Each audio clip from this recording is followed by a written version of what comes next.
celebrity and whatnot. and whatnot. You I know, wonder if Berlin got those dog clothes. They seem like they they got some might. dog clothes. They might. They might. Hmm. Berlin. I guess. Well, let me do this podcast so I could not do it. Right. I'll talk to you later. All right. I'll holler. Bye. Okay. The outline, with Kevin Dwayne,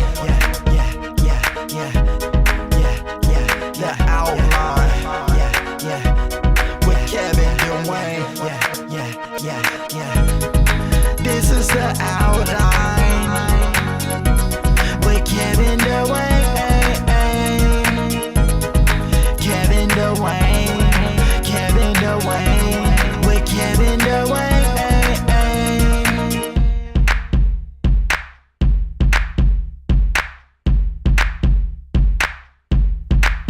Yo, what's up? Hey guys, it's the Outline with Kevin Dwayne. Thank you for joining me this week. Remember, you can subscribe, rate, and comment on the podcast on iTunes, SoundCloud, Google Play Music, Stitcher, and KevinDwayne.com. Those of you who have done it already, thank you so much. And those of you who are going to do it, thank you so much. This is a special week, as I am celebrating my 31st birthday on Thursday, March 9th. The last year has gone by so quickly. It's like frightening, actually. I feel like I was just in Los Angeles turning up for my 30th birthday, and here we are a year later. I'm grateful to see another year nonetheless. This year I'm keeping it simple though. One thing I've adapted over the years is reducing anxiety when it comes to planning shit for my birthday. I used to be the guy who would plan parties and big ass dinners and picnics and shit for my birthday. But you know how that goes. It ends up being about everybody else and not you. You have to go through the whack ass invite list and all the who's gonna be there and is this person coming and what kind of food is it? And it ends up just bringing all this anxiety for no reason. So I'm over that. I try to keep it simple. I have maybe a few people that I'm going to hang out with. My best friend Charles is actually coming down from Memphis. I'm super, super, super excited to see him. And he and I, and if you have followed me, you know that he and I, we're our own party. I can literally be in an empty room with him and we will have the best time ever. So I already know I'm going to have a great time for my birthday. So guaranteed fun is on the way. And I'm realizing, as you get older, people who care about you will find a way to celebrate with you, and it doesn't take a glamorous event to make that happen. So I'm all about that. But for the most part, I'm going to play it by ear on Thursday. A few people have asked to take me to dinner, so I will definitely partake in a free meal. I want to check out a few museums. I've yet to go to the Equal Rights Museum downtown by the World of Coke. So I do want to check that out. I also probably will go to World of Coke since I work for Coke. I may go check that out because I love going there. I've been there so many times, but it's always fun. So I may do that. And then I also want to have dinner. I want to go to my favorite open mic spot on Thursday. And I ultimately want to enjoy my time off. I'm on vacation the rest of this week. And Lord knows they made me work for it today.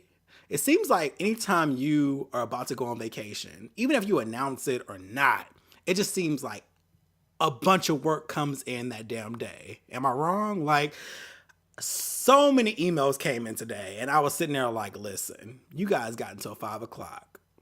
Whatever you can get done before 5, cool. But if it don't come in before 5, you can kiss my ass until next week. And it's just that simple. Just that simple. So I worked my ass off today. So I've earned this vacation and I cannot wait. So I want to enjoy my time off this week and just enjoy my friends and my family and have a good time. Now, my cousin has already set the bar high though. She and her husband are taking me to see the Bodyguard musical with Deborah Cox. I'm so excited. They're going to be at the Fox. We're going to see that in April. And it was funny because last week she was asking me, people inquire about gifts. She's like, okay, so the gift I'm getting you is an experience gift. I'm like, experience gift. Like, it's like a massage or something. What we about to do? What kind of experience? She was like, are you busy the weekend of your birthday or is April better? And I was like, well, considering I have Charles in town and, we're going to be out and about, I would say April is better. She's like, cool. So, being that I'm a photographer as well, they didn't want me to book any gigs. So, they gave me my gift on Saturday. And it was like, oh, we're taking you to see Bodyguard. I'm so excited. And if you go on my Instagram, you can see the card they gave me. It's a Beyonce card that says, you slay. It's everything. So, she set the bar high. I'm so excited. So, thank you, Jasmine, for the Bodyguard musical ticket. I can't wait to see that. I love Deborah Cox. I can't wait to see the show. And yeah, super excited. I know I'm going to have an amazing time, so I'm claiming that. But whatever. One thing's for sure, this whole getting older business, I'm turning 31. And when I tell you vegetarianism or veganism is looking like a permanent option for me, it's just looking that way. I'm growing so tired of the heaviness that meat and dairy cause on my digestive system lately. Like, it just seems like all my foods that I've eaten my entire life now hate me. Like, I don't really fuck with dairy like that anymore. I mean, I still like cheese, but as far as other things, I don't really mess with those anymore. Pork and beef, can't really do that too much anymore. Even chicken's trying to come for me, and I don't have time for it. So on Sunday, I came home from brunch with friends, and I felt horrible. I was super fucking sluggish. I was irritable. My head was hurting. I was miserable. And I was just like, nah, like, something's got to give. I can't keep doing this. And I think it just comes with age. You're just like, I have to make better decisions. So come Monday, I decided to give my body a break. I did a 2-day juice fast. So for 48 hours, I simply drank water, fruit juice, and vegetable juice. I also worked out on both days and did yoga. It was the restoration that I needed, though. I felt so good. And that's how I know that a lot of our feeling is tied to food and our diets and our activity.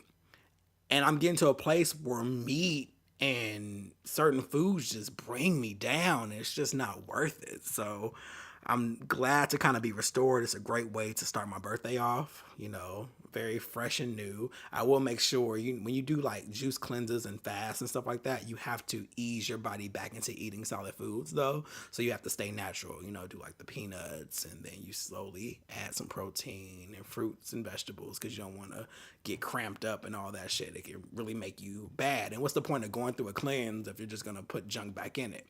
Now, I am concerned for my actual birthday though, because I do want some cake.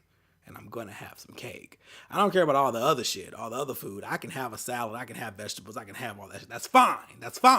But I need some motherfucking cake.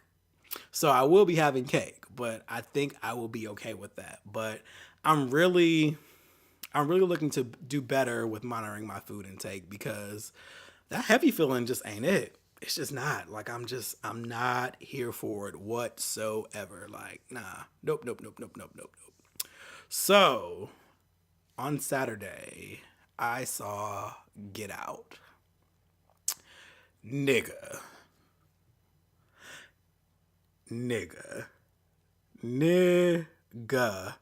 That goddamn movie changed the game for me.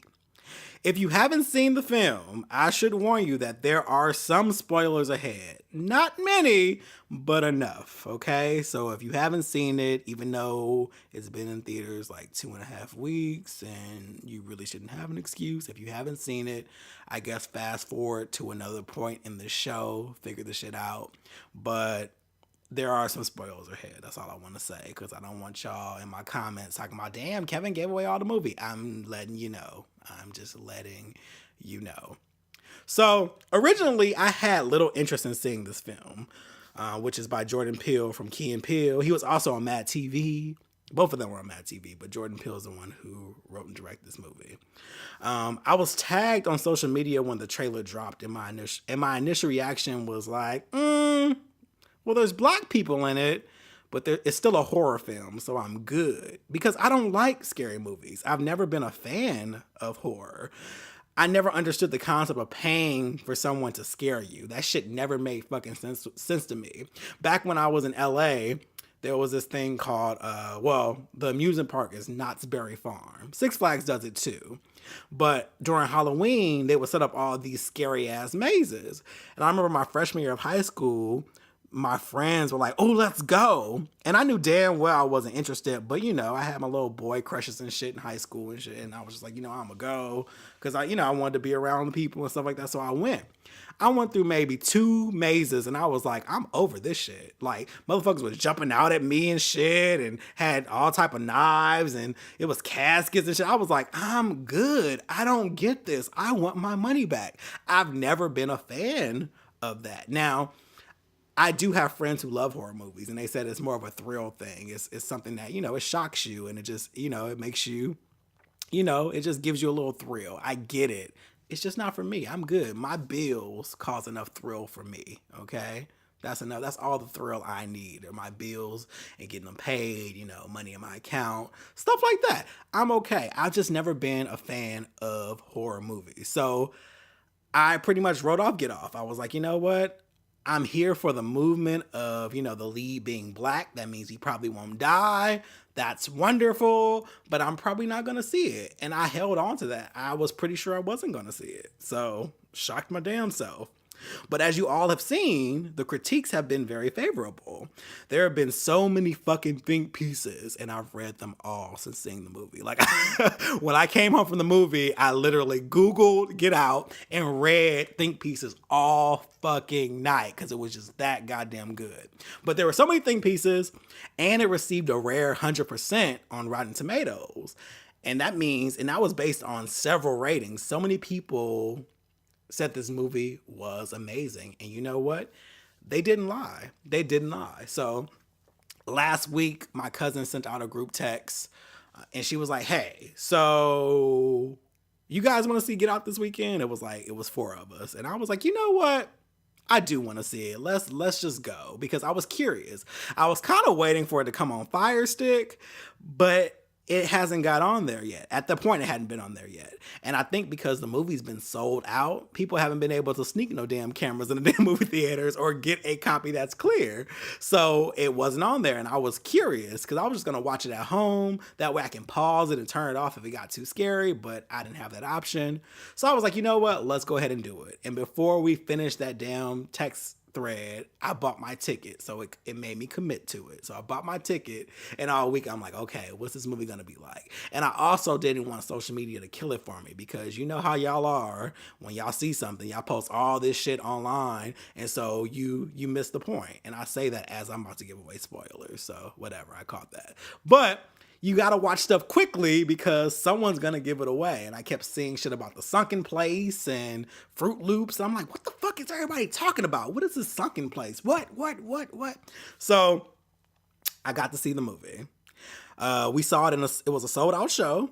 So the theater was full of black folks, and that put me at ease because it just made me feel more comfortable. A lot of times I go to movies like during the matinee, and I'm usually in theaters by myself. And so it's me just watching it. I imagine that experience would be so different if I was in a theater by myself. I will be in my own sucking place. But I was surrounded by niggas everywhere. Niggas everywhere. It was a couple white folks in there, but it was mostly niggas. So just sitting there, I knew it was going to be a lot of talking, a lot of yelling at the screen, but I was okay with it because of the type of movie that it was. So I was already comfortable. So the movie began. All I'm going to say is the movie was brilliant. Simply brilliant. Genius even. The casting was spot on. I have met people like the people in that movie. Granted, they weren't out here hypnotizing niggas, but I know about the microaggressions, and they use a lot of microaggressions in this movie. I don't fuck with Marnie from Girls anymore. I think her name is like Allison Williams or some shit like that. Fuck her. I'm not watching Girls anymore. She played her role too well. Fuck Marnie. I'm cool on her. She out here trapping niggas for real. They body snatching. I'm good. But the script was dope. But fuck her. Fuck the woman who played her mama. Fuck the dude who played her daddy. They all were trash. But that just shows how good of actors they all were. Like, the casting was so good. And it was mostly new actors and actresses. Like, there are a couple people that you've seen before. Like, the mother and father have been in other stuff before. And then Lakeith, he's in Atlanta. But for the most part, these are newer actors, people that you don't normally see. Even the lead who played Chris, he was in Black Mirror first season during that weird American Idol type episode of Black Mirror. So I definitely recognized him, and shout out to him having that dope ass American accent, because he's actually, I believe he's British, if I'm not mistaken, but I don't know. But I'm always here for people changing their accents, and and just make it shows that we actually do have a sound in America. But whatever. Great movie. I love the clever use of the microaggressions. Basically, microaggressions, that's the type of racism that people use. It's hidden in the so-called nice races. The people who are just like, oh yeah, I voted for Obama, or they say shit about your physical appearance, of your intelligence, and it's just like all these little, it's like shade for white people. It's microaggressions. They're not gonna say, they don't flat out say nigga or nigger. They say other shit just to kind of trigger you. So there were tons of triggers in the movie, tons of microaggressions, but not once did I hear anyone actually say nigger, like at all. And I thought that was brilliant. Now, granted, his best friend, played by Little Rail, I can't think of his name. He said nigga, but it's approved. He's black, whatever. But there was really none of that. It was all microaggressions, and I thought that was very, very clever. Like even the family wasn't conservative, so it wasn't predictable. They were supposedly liberal. They voted for Obama. It wasn't the South. It was upstate New York. So it was very much about code switching and even commenting on the physicality of black people. And it was very smart, because it speaks to the type of, I'm not racist, my friend is black kind of racist people. You know what I mean? It's not the blatant, like, KKK. It's the people who are literally like, no, I love black people. Black people are awesome. Oh, this is so cool. I listen to this, I do that. So it was smart for them to do it that way. It was complete opposite of what you would expect. It was literally the so-called good white people, And I think that's where the safety was, even with him asking his girlfriend, like, oh, do they know I'm black? She's like, oh, I don't need to tell them you're black. Like, they're going to be cool, I promise you. And when he got there, they were totally welcoming, even though he knew something was up. So I thought that was really, really smart. Now, let's talk about this goddamn sunken place. That shit is the scariest concept ever. That whole visual freaked me the fuck out.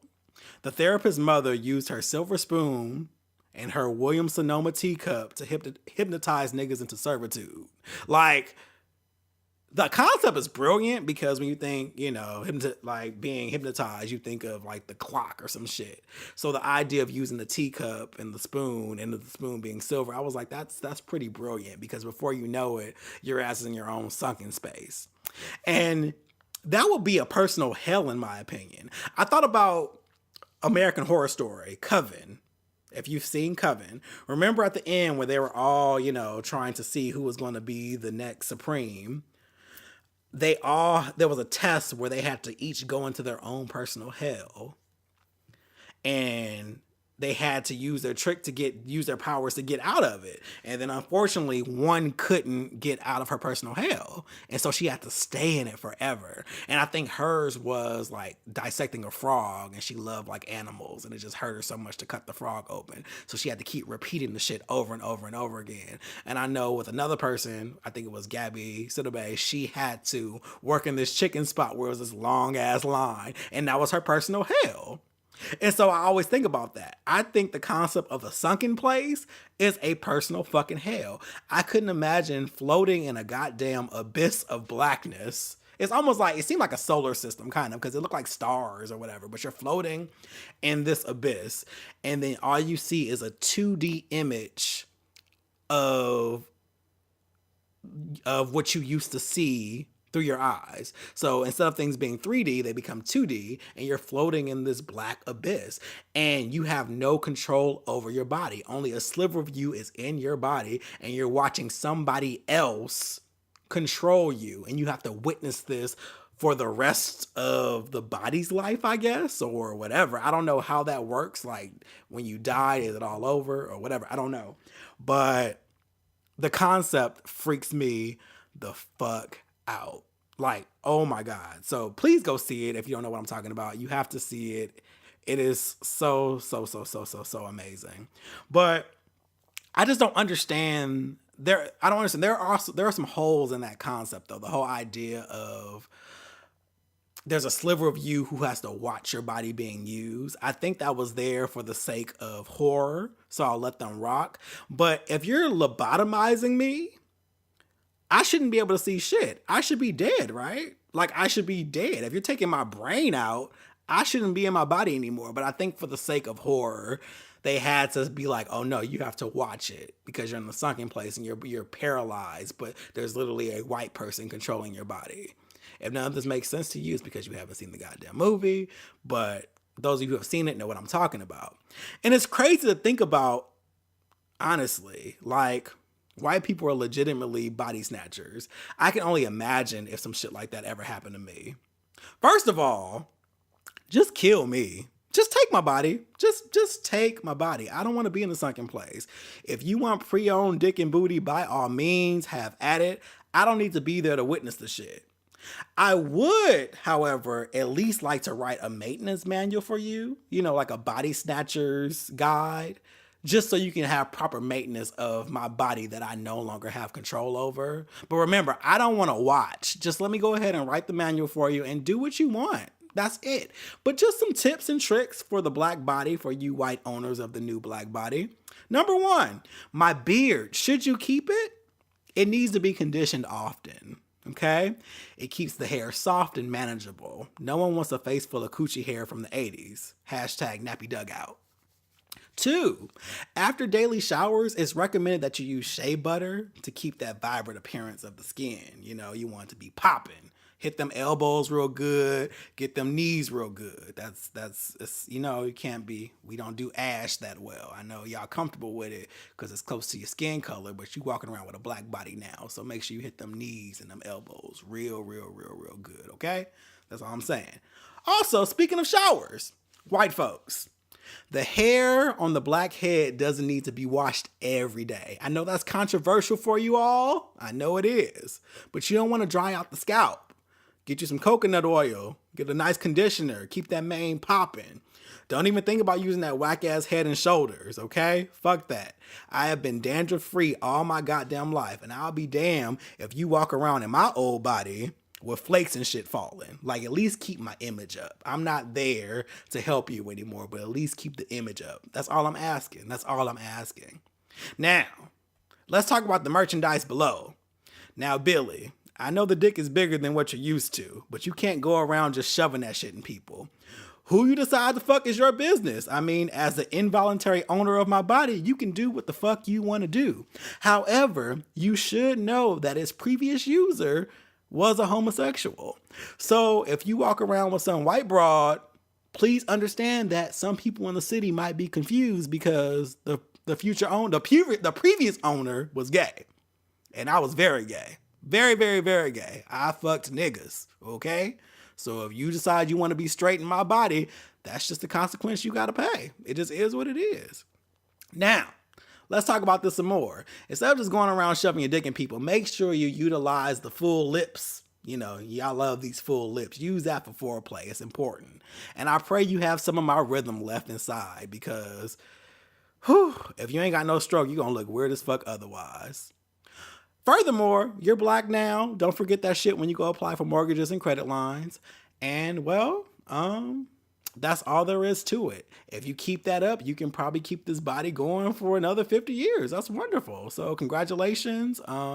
Once again, I don't want to be inside of my body. I don't want to watch you use it. Just kill me. Okay? Thank you. Should that happen, but I don't really trust white folks like that. So I don't see it happening, but should it happen, those are the rules for body snatchers.